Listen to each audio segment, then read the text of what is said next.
What's up, gang? Welcome to the Greatness Machine. I'm your host, Darius Mershazday. I'm so pumped to have you here with me. Now, listen, the Greatness Machine, we're about two things. Number one, people who are living their passions. And number two, those who are creating greatness in the world and doing both of these things despite the odds against them.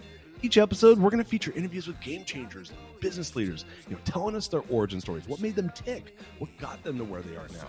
Why? So it can help you step into your greatness within your life, your business, and your career. Occasionally, you might hear a few solo episodes from myself, moi, as I say, as I leverage my 20 years of entrepreneurship as a CEO and founder to help you grow and level up in your journey to scale your life and your business. So, come be a fly on the wall, enjoy the conversation, and I'm stoked to have you here with me.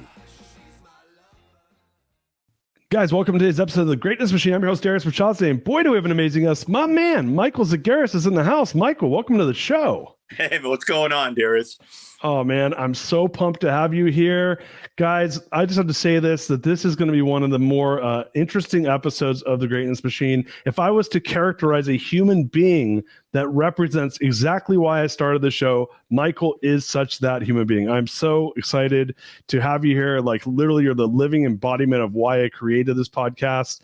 And man, I'm just pumped to get to share your story with the world. Before we go there, though, do you mind if I do a little bit of housekeeping and then we'll get popping? Does that work for you?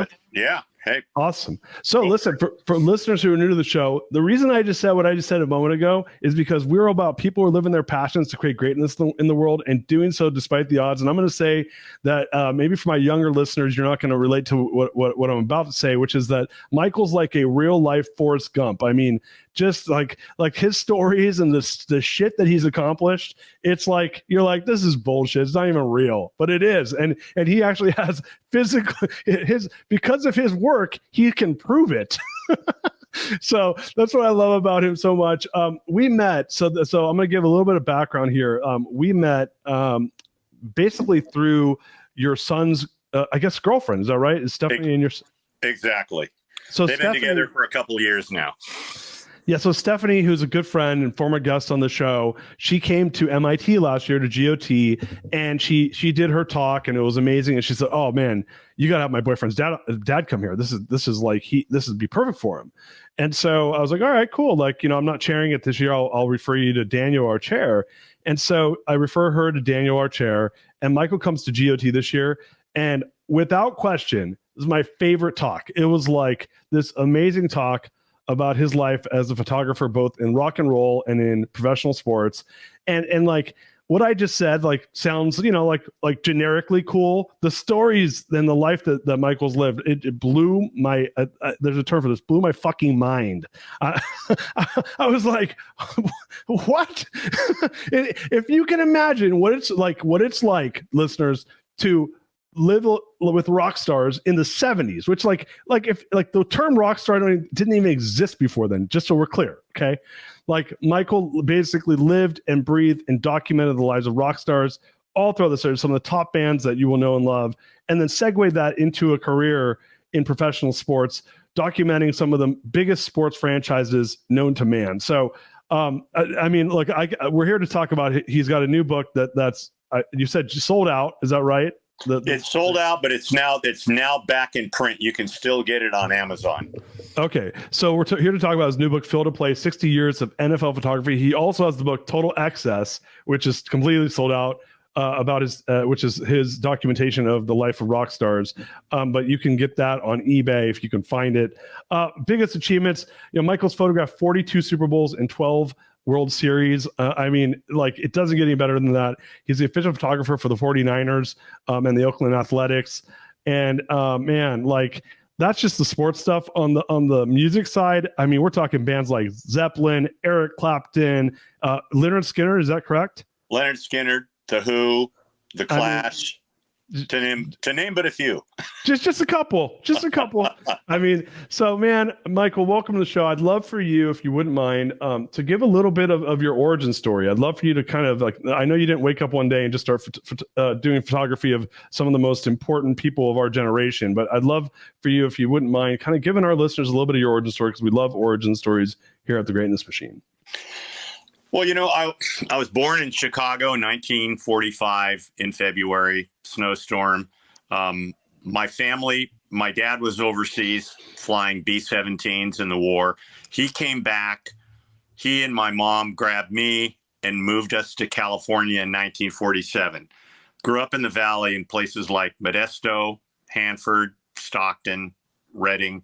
A great time to really come into the world because everything was changing. The United States was, probably the global power. Our culture was starting to change. I started taking pictures as a little kid, like 4, 5, 6 years old. Had a little Brownie camera and then my dad's Ansco camera. Never thought I'd do this for a living. I always just enjoyed taking pictures at family gatherings. I'd make little baseball and football cards with my friends. And when we lived in Stockton, we were a mile from what was then the College of the Pacific. So my brother and I would ride our bikes and we'd go to practice every day.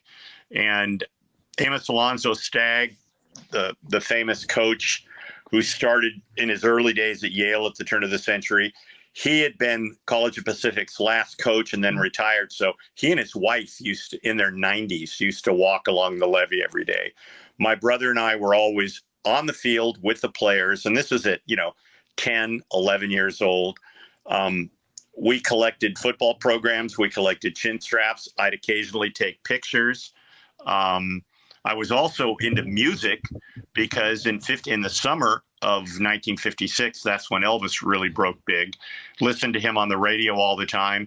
Went to my first rock and roll show at 11 and a half years old at the Stockton Civic Auditorium and saw Chuck Berry, Laverne Baker. There were fights in the auditorium, Pachucos, black leather jackets, girls with tight sweaters. And I was like, oh my God, this is unbelievable. The music's unbelievable. This whole scene is unbelievable. And between that and going to sporting events, my dad would take us to Stanford. We'd see Stanford play football. We'd see the 49ers play at Kezar Stadium. We'd go to San Francisco to see the Seals. That was before the Giants moved out here. And I was always into, not knowing it at the time, the culture, the music, you never thought of it, but fashion, the way the way they dressed, their hair, sports. I was totally into all of that. And, by the time we moved to Reading, which was in 1957, I was already on what I thought was my life path. I was either going to be a professional baseball player, professional football player, or maybe I'd have a band. And ended up going to prep school in San Jose, Bellarmine Prep, Jesuit school. And at that point, now we're talking the fall of 59, 1960, Jack Kennedy wins the nomination. He becomes the president. I had actually seen him probably a month before the election. He came to San Jose in a whistle stop tour. We left school early. The limo went by, got to touch him. It was like before the Beatles, JFK was the Beatles. And again, I was like, oh my God. And so now my plan changed. I wanted to be president after I played Major League Baseball or in the NFL. And, these are all things when if you grew up in that era, it was all possible. America was a land of opportunity then. You really believed that you could go from a log cabin to the White House. You become a star. You could do anything. I tell that story now and people go, what? President? I said, hey, we're talking the 60s. This was a possibility. And after that, I go to George Washington University.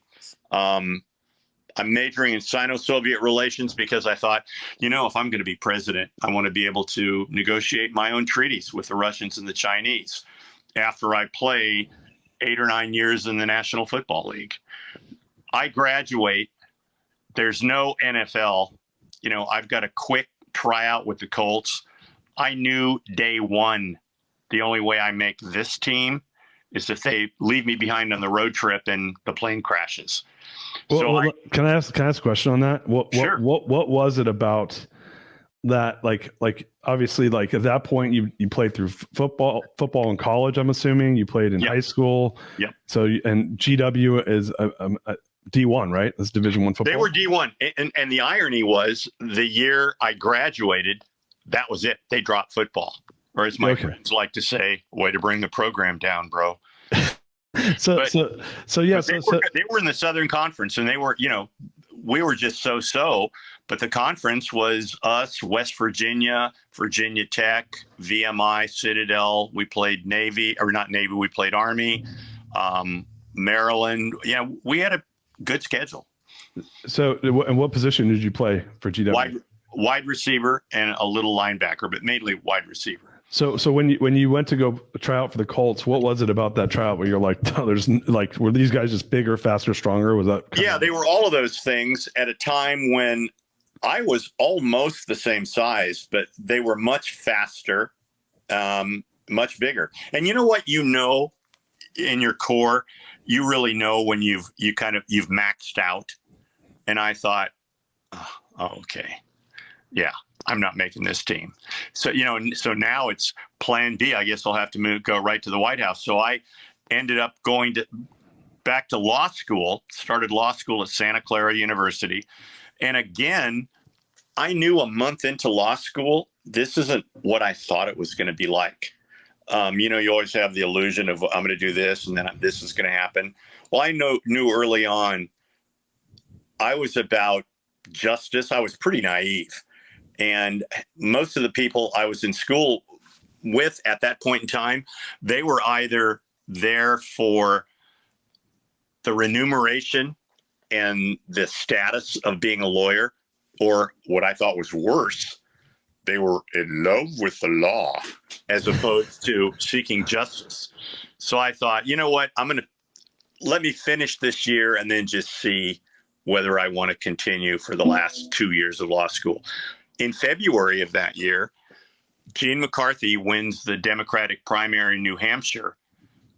3 days later, Bobby comes out and he declares that he's going to run for the presidency. Well, I'd worked for him for a year and a half on the Hill in D.C. And I thought, oh my God, if anybody should be president, it's this man. So I stayed in law school, but I went back to work for Bobby, and I was doing things up and down the valley 2, sometimes 3 days a week.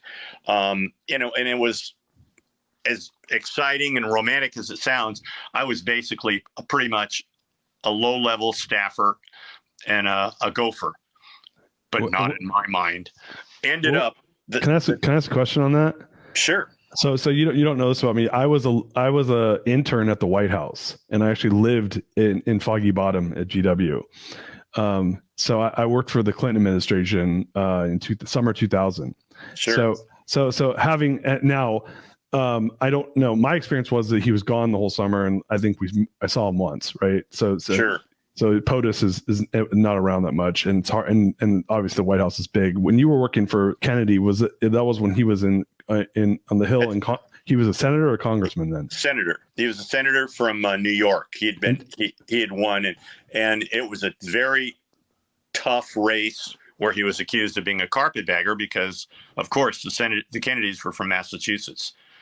But yeah, we had an office in the old Senate office building, and honest to God, it was a thrill because you're working in politics, and every day up there was a movie, and it was very much different than where it's at now.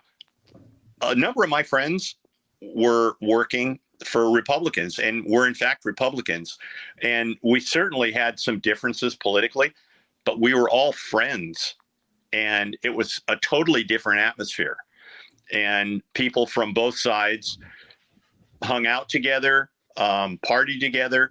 And, when necessary, they enacted legislation.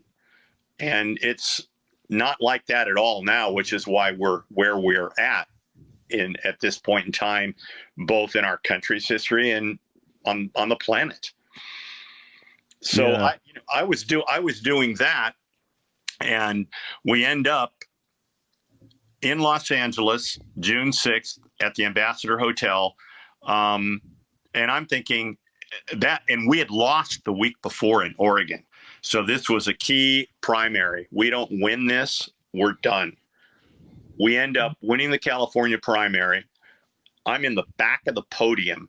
We're in the Ambassador Hotel in one of the banquet rooms, and it's low ceiling.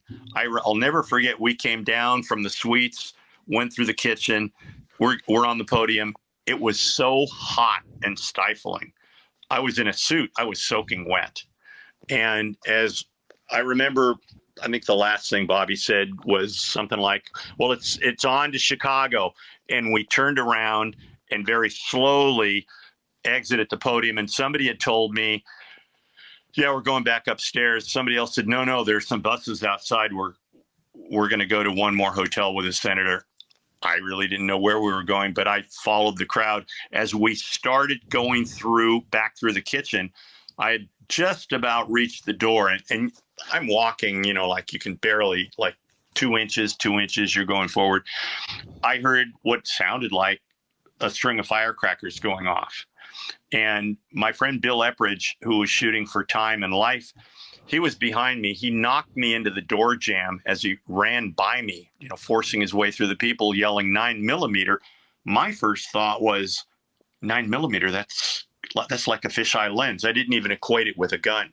Wow. And I got about another 5 to 10 feet, slipped, almost fell. I remember I had to grab somebody's jacket, their sport coat, to keep my balance. And I thought I'd slipped on cooking oil. It was blood from Paul Schrade, one of the Union men that was with us, that had been shot. And there was pandemonium. It was screaming. And I remember I heard Ethel's voice at one point, and I saw Rosie Greer way up ahead had somebody against the wall, and people were yelling, no, break his hand. And at that point, I still don't know what's going on. And I mean, even as I'm relating this story for, the 100th time, it almost seems like a dream, like it was something that happened to somebody else. And ended up, I had to fly back from LAX to SFO the next morning because I had a contracts exam, a final in law school. And I remember landing and going through the airport to get to my car. I heard the report that Bobby had died. And now I'm just kind of numb. And I get to school. I've got 8 blue books. I go in and sit down. They passed out the test. I remember staring at the mimeograph sheet for 2-3 minutes. I mean, who knows how long it was. And I thought, wait a minute. I took my wallet out. I had these 3 little square wax things that you get in baseball cards. One had a picture of Roberto Clemente, one Willie Mays, one Juan Marichal. So I took the Marichal, put it on the top blue book, took a quarter out of my pocket, transferred his face, then drew a little balloon where his mouth was and wrote, "Mike, this is all bullshit." And proceeded to fill 8 blue books with how America was fucked and murdered its leaders. Wow. And as you might imagine, that was the end of law school. How old were you when I was 22, 20. Wow. Yeah. And my parents freaked. It was like, what? And I remember my dad telling me, he says, what are you going to do now, big shot? And I said, I don't know what I'm going to do. I only know what I'm not going to do. And I said, that's a great start. And I said, I'll know when I see it. But, when you tell your dad that, he's like, what's wrong with you? And what was your dad? What was his like profession? What did he do? He ran a title company. He was into real estate. He was mildly involved in the Democratic Party. He had put on a big fundraiser for Pierre Salinger, JFK's old press secretary, when Pierre he had been appointed to the Senate in California after Claire Engel died. Then my dad raised money for him for his reelection. And he was active in some civil rights things. Although, you know what? He grew up in Wyoming the son of two Greek immigrants that ended up, they were working in a coal mine. Wow. So he was, he was pretty blue collar, and he was a good man, but, let's just say he was politically not very sophisticated. Well, and probably during that time, I mean, look, like right now we have problems in this country, but back then you're coming out of like post World War II. I mean, it sounds like your dad was probably brought up during the Depression, right? Yep. So Depression, Wyoming, son of a coal miner. Did he go to college, or did he? No, he was supposed to go to University of Wyoming. He had a partial football scholarship, even though they only played 6-man football. His dad was killed in a mine cave-in. Oh, wow. And so his older brother, who was at Wyoming, had to leave school, and you didn't get any money until about 6 or 8 months after. He actually had to go to work in the coal mine for a short time, because in those days, the company owned the town. They owned the house you lived in. You were always on credit. Wow. There were always strikes. He said his dad, who spoke broken English, couldn't read English. He was really into politics. There were only 2 pictures in that house. One of FDR, another of John L. Lewis, head of the United Mines. Oh my and gosh. anytime either of them spoke on the radio, everybody had to be sitting at the kitchen listening. And anybody that spoke while they spoke, he'd backhand them. The good old days. Exactly. So it's funny. I thought you were going to say Jesus Christ and FDR. I think John L. Lewis was his Jesus Christ. So for people like that are younger that are listening to this, first of all, you're mid to late 70s, right? Is that correct? 78. 78. So you're almost 70, 80 years old, and so this is a different time for if you're the son of Greek immigrants who worked in coal mines, who they put you through prep school, GW, and law school, and you basically said, "Fuck this, I'm out." Like that was not that is very different than telling your parents, "I'm not going to law school today." That was like really, really different. Am I correct in my understanding? Oh, hey, big shot. Without me, you wouldn't have a pot to piss in or a window to throw it out of, and many other cliches like that. Oh, so that I don't doubt that. Now, my father was born in 1939 in Iran. So right. I always tell people that's like being born in the 1800s in the United States.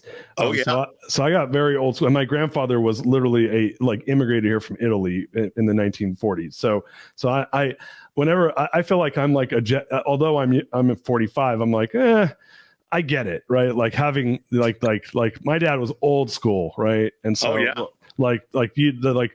kids these days don't know, like you don't talk back to that, like you have to really stand up tall if you're going to walk away, because like this is when family had a lot, they still have a lot of influence, but it was different. Oh yeah, no, it was type of influence. Into a whole different thing. I mean, I remember a nun broke a ruler over me when I was in the 3rd grade. I went home, told my dad, thinking sister's going to get in big trouble. The belt came off. Yeah. Like, do you know what it took for us to get you in that school? Yeah. I never said another thing. Yeah. I was always like, the punishment at school is nothing compared to the punishment that's going to happen at home. So no kidding. Yeah.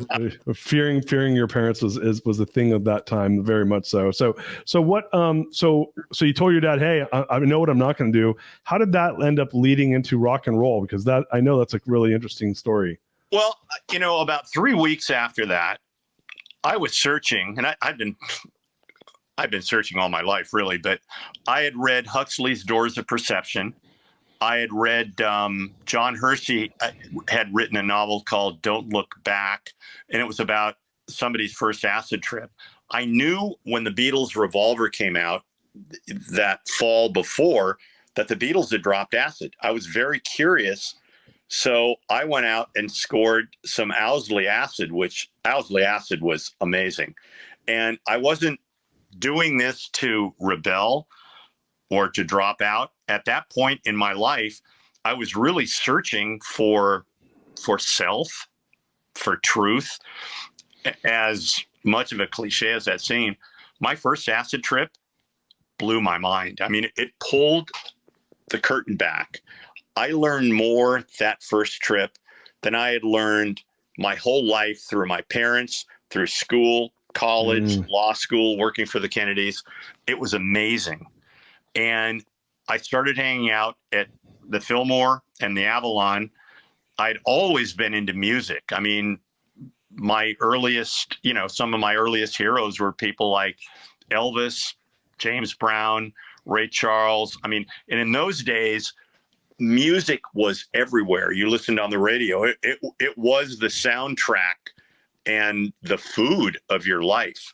So I started going to the Fillmore, and the bands that really knocked me out the most and spoke to me were the English bands that were basically playing our American blues roots that many of us had never heard before, reworking them electric, had a great sense of theatricality and style, and had come over and were both changing our whole youth culture and in turn being changed by it. So I started writing a book about that.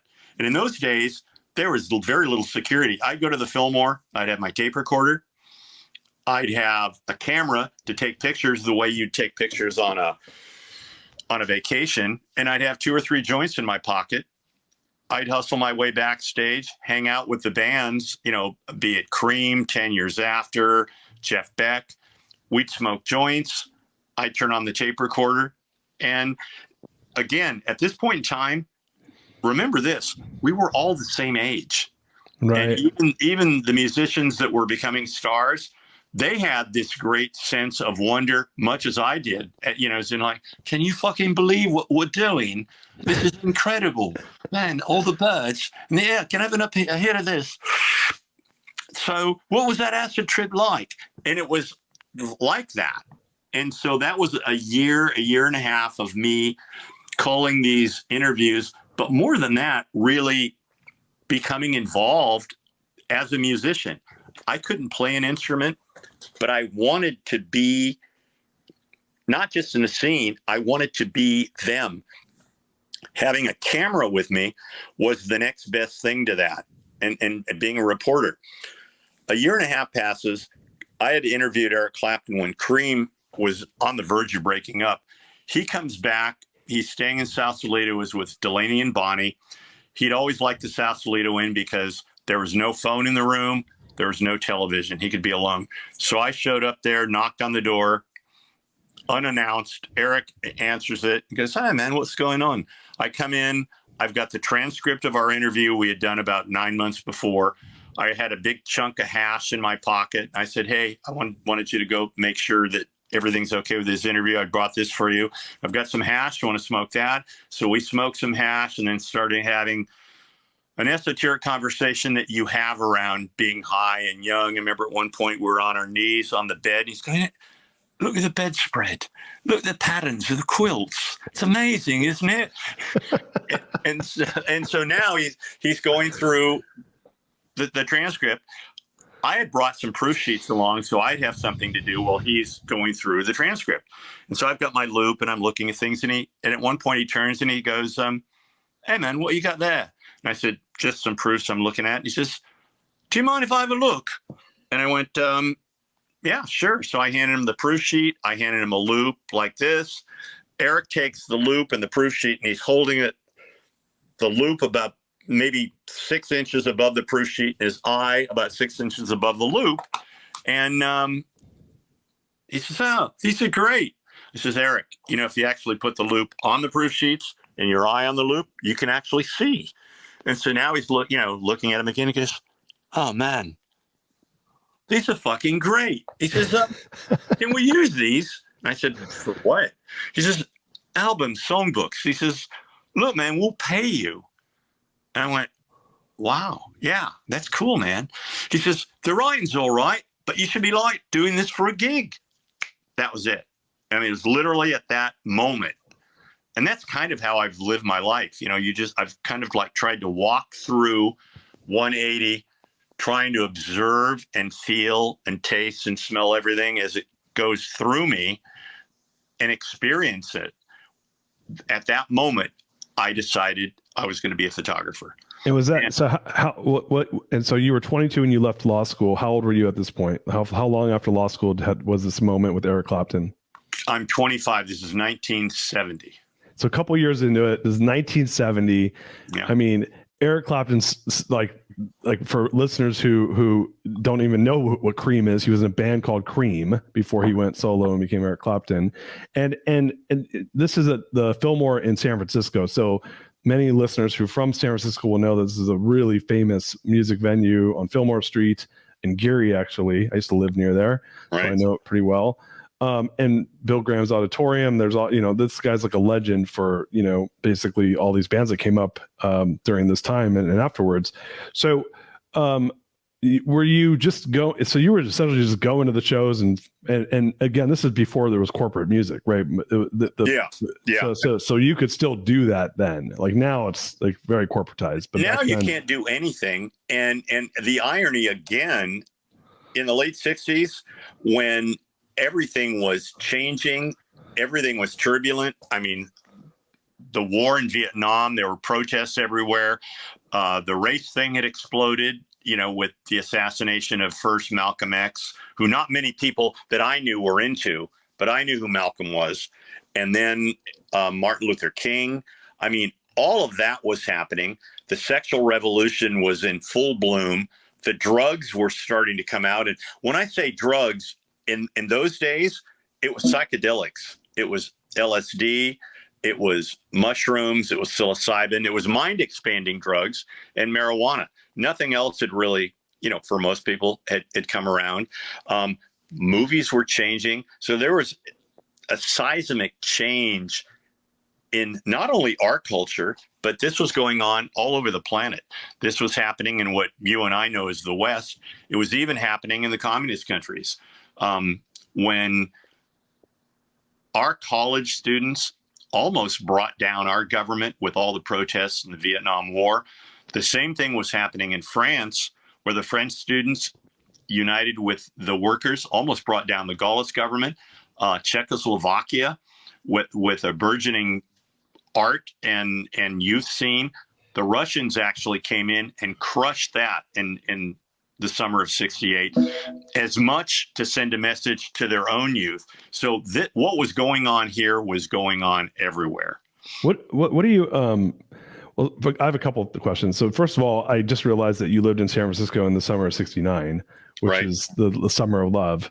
Happened in Panhandle Park, right? Were you part of that? Actually, Summer of Love was '67. That's when it really blew up. And the summer of '67, people don't realize this, it was foggy almost every fucking day, foggy and cold. So that's every summer. Yeah. Well, I mean, yes, it is. This summer was the worst. And so you have all these kids coming in from all over the country, barefoot girls and, like little half tank tops, looking for a miracle, looking for love. And it was starting to change then. By '69, my neighborhood, it had become, and I lived in the Haight, it had become speed freaks. And, when I moved got my new apartment, my landlord was Michael McClure, the poet. And I always tell people he may have had less money than I had, and I had nothing. But somebody in his wife's family had died, and they bought the building. All the 3-story Victorians in the Haight, and that's the whole Haight, at that point in time, they were all for sale for between $28,000 and $35,000. Wow. With 3 1/4 federally insured rent. I had a 1-bedroom apartment with a huge fireplace, another room 3 times as big, $190 a month rent. And I was always 2 and 3 months late. So, what street did you live on? I was on Ashbury, right above Frederick. And the Grateful Dead were 1 block down on the other side of the street. Janice was around the corner. I was just going to say, I'm like there because the Grateful Dead lived on Ashbury, like at Haight, right? So yeah, like, right there, man. That's crazy. I lived on Broderick and Haight, so I know that's my old. I lived there. For years. Yeah, I know that neighborhood really well. So fast forward, because I told the listeners, listen, I told you guys, this is like, we're just getting started. That's the funny part here. Like, this is just the beginning. Like, we just got to the fact that you realized you wanted to be a photographer. I know. So just in the, I mean, man, we can talk for 2 hours, but I want to go back to, so Clapton says, "Hey, you should be doing this for a living." Like, take us back there. So you decide, "Hey, I'm going to try to make some money doing this." What happens next? Yeah, I didn't even think that. I thought, oh no, I'm on my way. I'm going to be the guy. Don't anybody call me, because probably Grateful Dead are going to be calling me, the Rolling Stones. Well, Peter Frampton comes to town maybe a month and a half later, and I'd known Peter for over a year. He was a guitarist in a group called Humble Pie. He knew Eric. I tell him the story, and he goes, "Oh, look, man, you've got to come to London." And I said, well, at that point in time, I was teaching in the hood, just trying to figure out what I was going to do. I was married. I had no money. He said, look, Mary and I've got this place in St. John's Wood. You can stay with us. I'm going to be on the road a lot. And Mary had traveled with him before. She was a model. So we end up that summer, 1971, we go to London. We're staying at their place. Peter's back in the United States. He's traveling. Mary was modeling. She wasn't just a model. She was big time, but she was very down to earth. Her two best friends were Twiggy, or as she referred to her, Twigs, and Patty Boyd, who was married to George Harrison. So she starts taking me around, and I meet people that I never would have met in a million years if you didn't have the intro. So I was really in the right place at the right time. I meet the faces. I'm meeting all these different people. I come back to San Francisco, long hair, patchouli oil, Pat's pants. I started getting work immediately because I had been in London. And again, right place, right time. Now I'm at the Fillmore. I'm at the Avalon. I'm shooting everybody the same way that I used to be doing the interviews. And again, I was lucky because that was really before corporate America had come in and usurped everything. You could actually make not a lot of money, but you could make enough money to make a living in San Francisco at the time. And that's how I started the whole rock and roll thing. I was shooting for bands where the bands would pay you and or the labels would pay you. I was shooting for Rolling Stone, which was an up and coming newspaper magazine, and it became the biggest thing for really 20, 25 years, not just for photographs. They did great journalism. They used to have 10, 12-page stories. So I was working for Rolling Stone, Cream Magazine, Crawdaddy, and I was able to make a living doing this. Although, honestly, I didn't care about that. To me, the payment was being in the band. It was like you are in the band. And I'll never forget the first time I went out with The Who. I had just separated from my then wife. I basically said, look, this isn't working out. This is all me. You take everything, all the wedding presents, everything we have. All I want are the record albums and the stereo. But here, you can have Judy Collins and Joni Mitchell. So I left with that, went out with The Who. I think I had $46.50 to my name. They're going to pay me at the end of the tour. About fourth or fifth night, I have no money. So I'd get up at noon. I'd walk down a couple floors in the hotel. I'd walk along. I'd see bacon on a plate. Take that, maybe a roll. A couple days into that, I'm doing my usual thing to have my breakfast.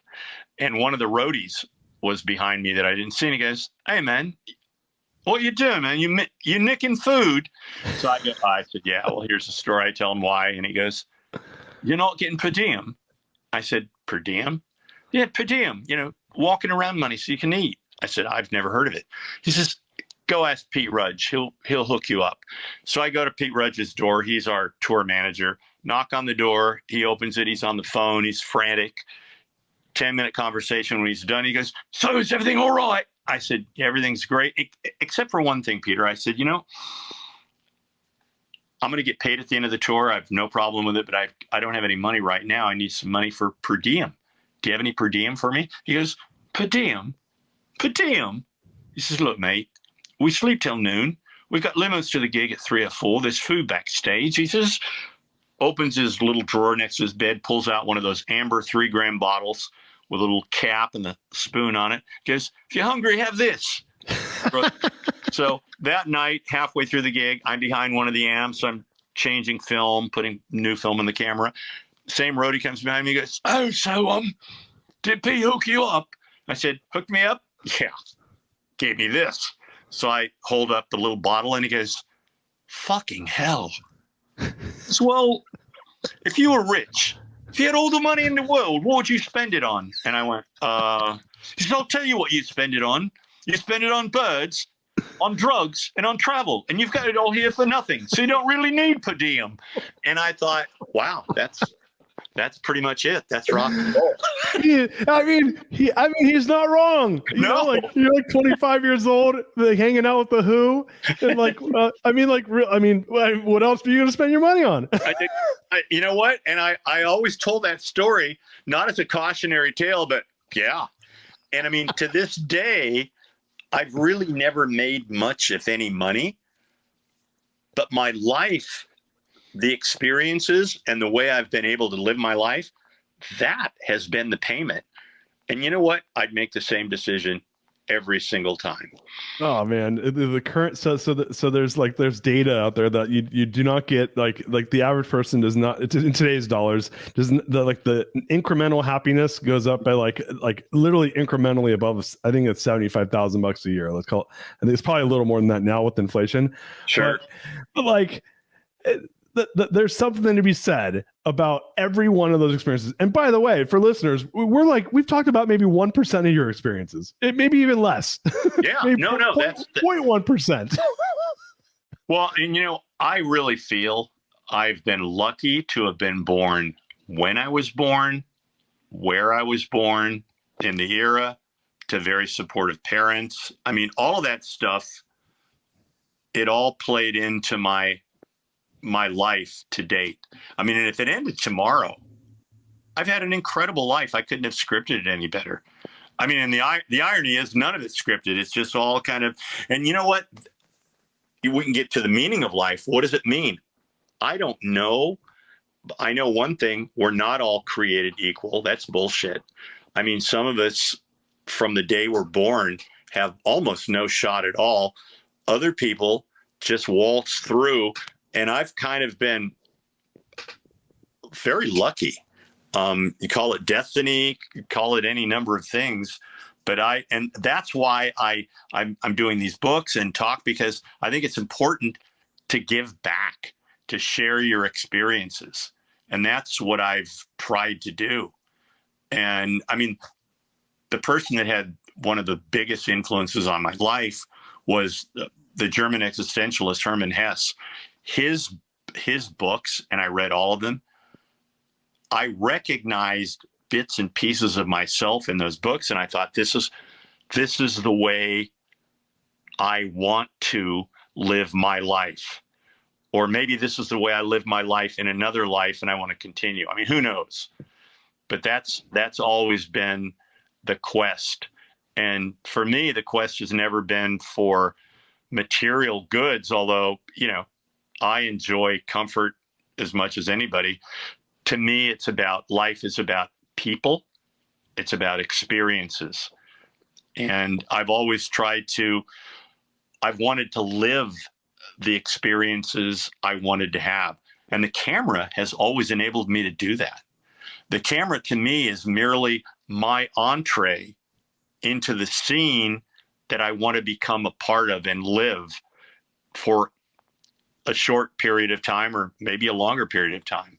And it's allowed me to do that the way if you're an actor and you're a method actor where you become what you're acting. I've always tried to become whatever it is I'm documenting. It's not enough to use the camera to see. I want to be that. I want to be the rock and roll star and have my lens reflect what it's like, so that the people seeing these pictures or hearing these stories can go like, fuck yeah, man, this is what it's like, or this is pretty much what it's like. And it's like bearing witness. Yeah. So I made a game time decision. we're gonna run the show for 13 more minutes. If you can you go for 13 more minutes? Oh yeah, no, you're boss. I just made a game time decision. If you're down, can we do a part two so that we can just spend another hour and break this into two shows? Are you down for that? Oh sure, no. Okay. I mean, an hour seems like a long time, but you and I know, like you said, you're scratching the surface. Which story or stories do you want to hear? There are many more. So we're going to do that. So listeners, we're going to do part one. We're going to talk we're going to do the rock and roll, and part two we'll go into the NFL and the professional sports. So in honor of part one, sex, drugs, and rock and roll, we heard about some drugs. We heard about some rock and roll. Are you down to share some of the sex like stuff that happened on the road? Are you allowed to do that, or is that like disrespectful? Well, two things. I mean, there was plenty, which means way more than most people ever experience. There is not as much as some people experience.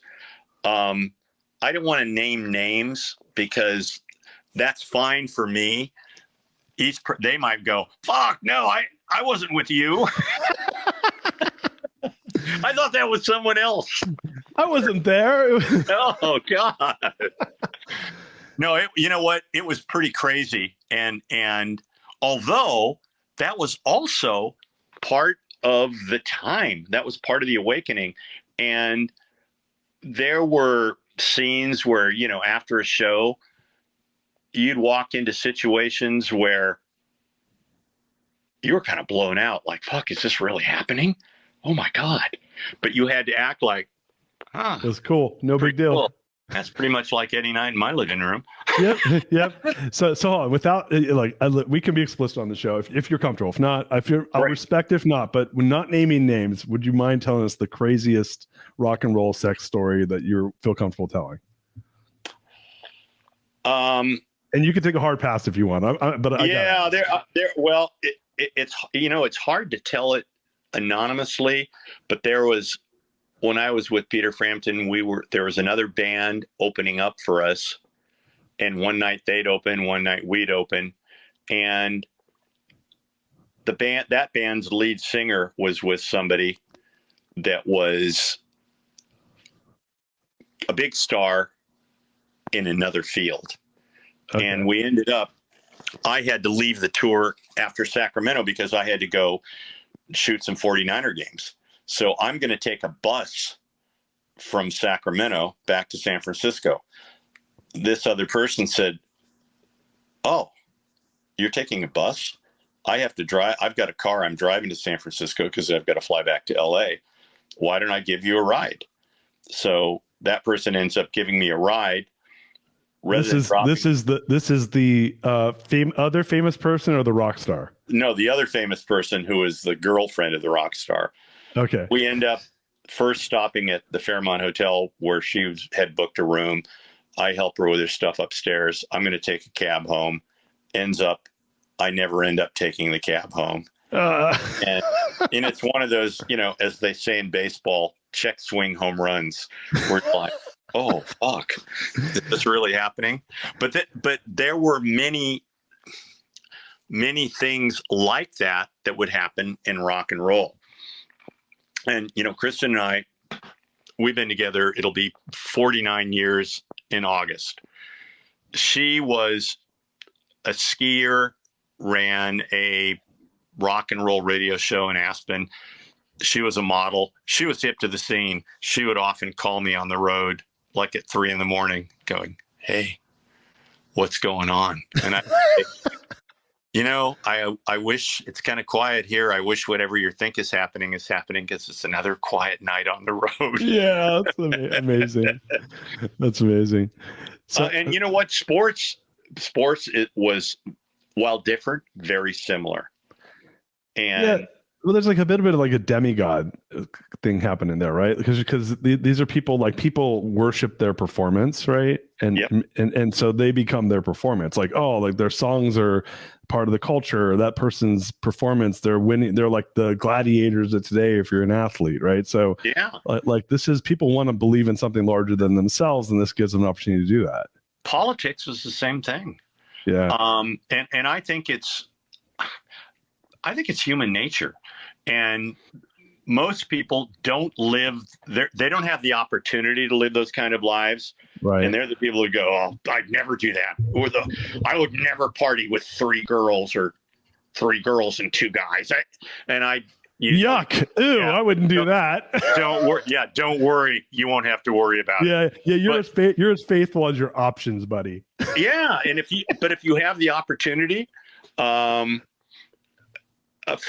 friend of mine that I won't mention the name, but Paris Hilton called him up, and he came. He goes, Z-Man, guess who I'm getting together with? I said, I don't know.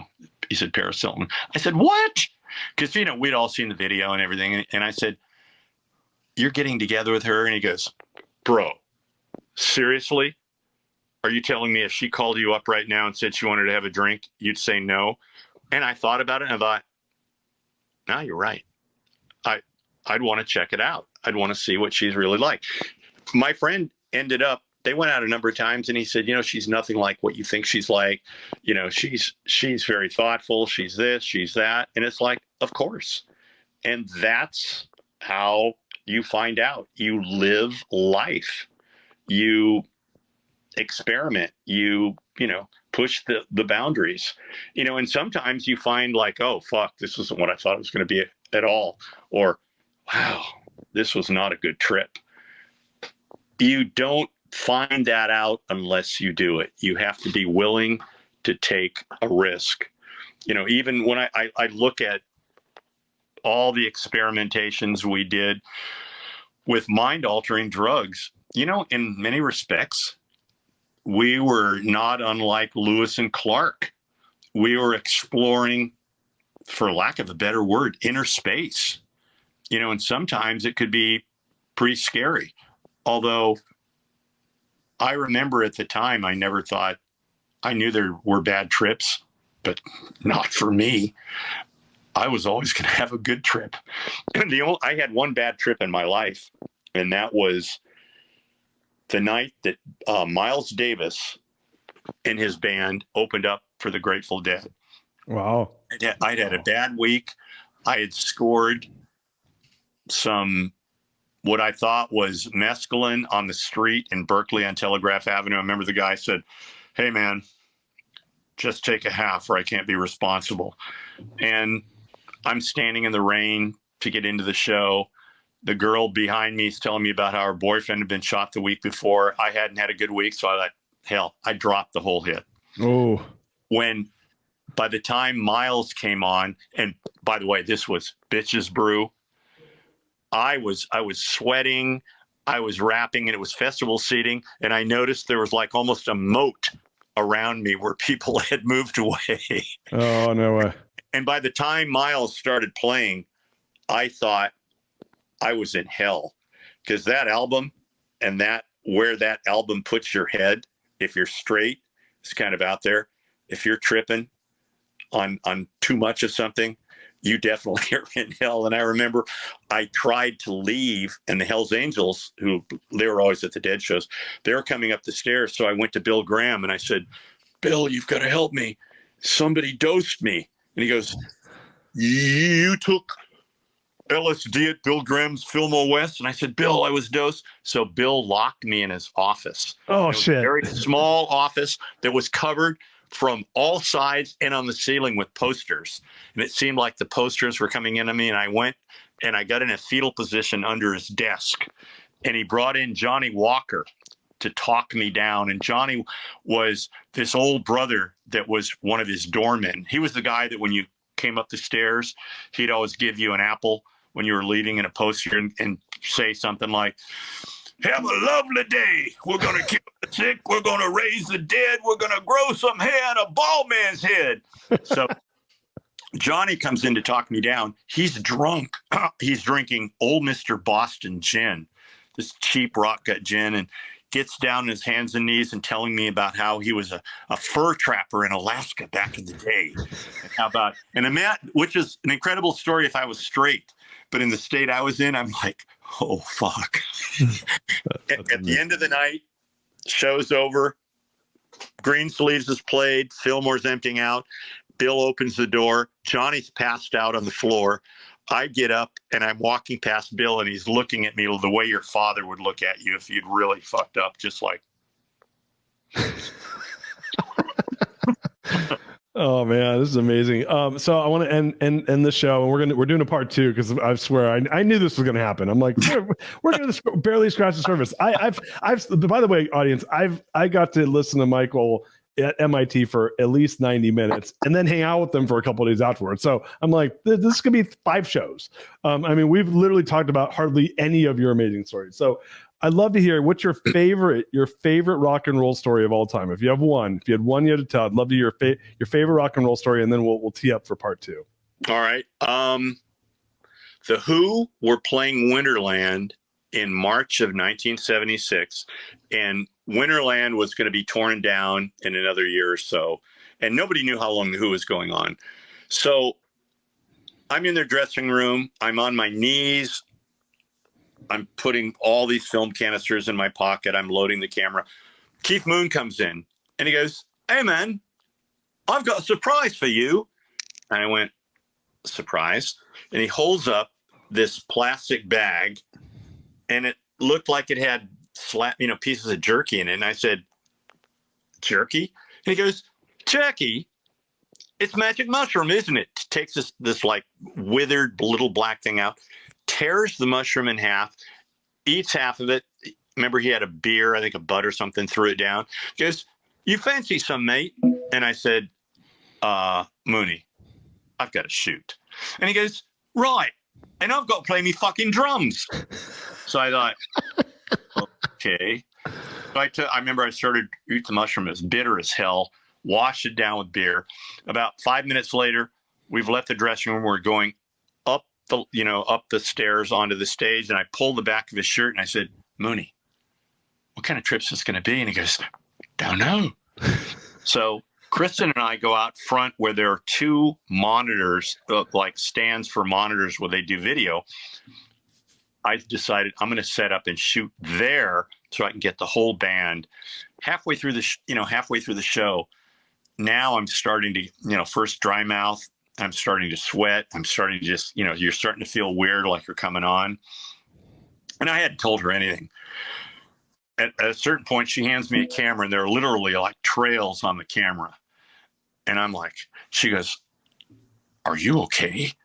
I said, "No, I'm starting to come on." I said, "Mooney and I split a mushroom." She goes, "What?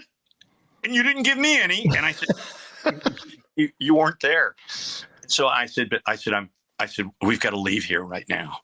And so we ended up going onto the stage. So now I'm crouched on the side of the stage as they're playing, and I'm getting higher, and it's one of those, have you ever been at a trip where at a certain point you're like, okay, this is it. I want to stop right here. No higher. I want to get off on this floor. But no, the light show's going on. So now I thought, we've got to leave the stage. So we left the stage, and there was a stairway you could go back up into the balcony that was behind the stage, and the balcony was empty. And Kristen tells me we were standing there for about 10 minutes, and I was just like taking it all in. And she goes, "Are you shooting this?" I was like, "Oh, yeah."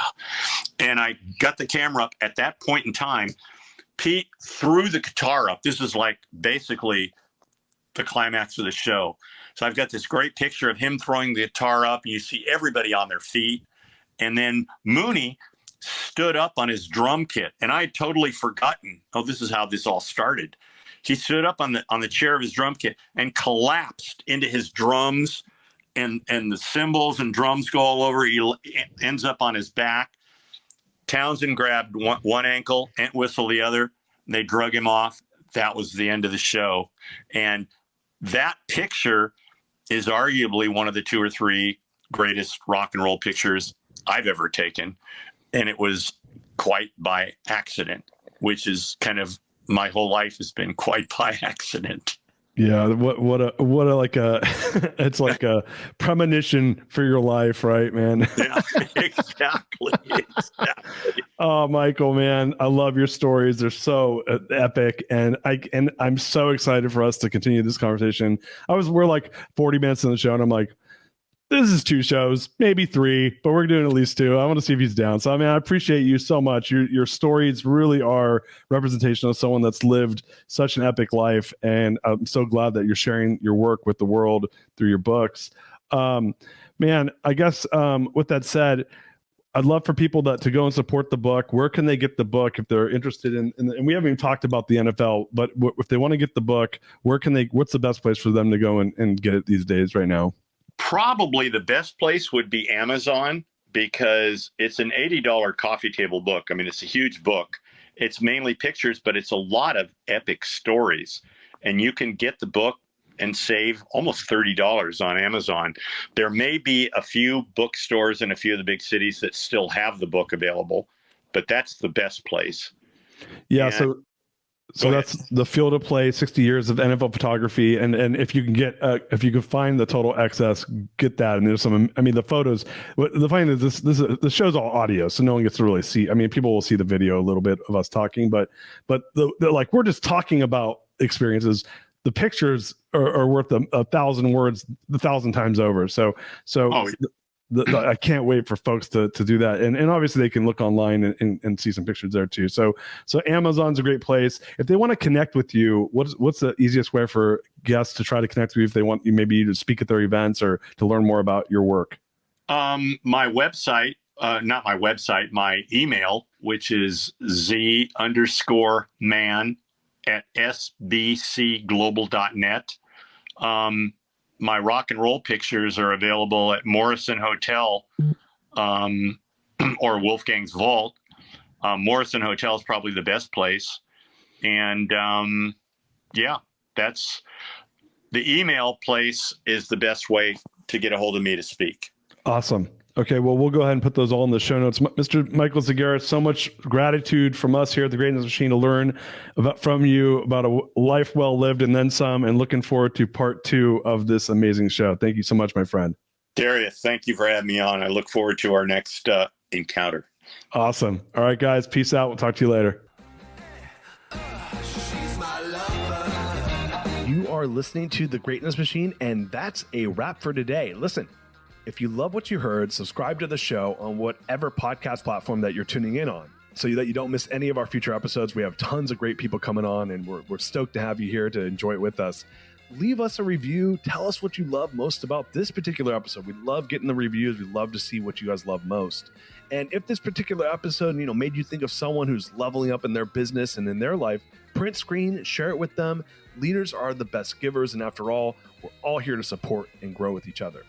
And in case you want to see some of the fun behind the scenes shots or some of the things that we're doing, I'm actually writing about this in my weekly newsletter. Go to www.therealdarius.com and subscribe to my newsletter. We're talking about fun things like business and life and mindfulness and cryptocurrencies and gosh, I don't even know, everything and anything, but it's tons of fun stuff I write about. I try to get it out on a weekly basis. You can subscribe at www.therealdarius.com. And with that said, look, thank you guys so much. I appreciate you. I love you. Peace. We're out of here. See you guys on the next one. She's my lover.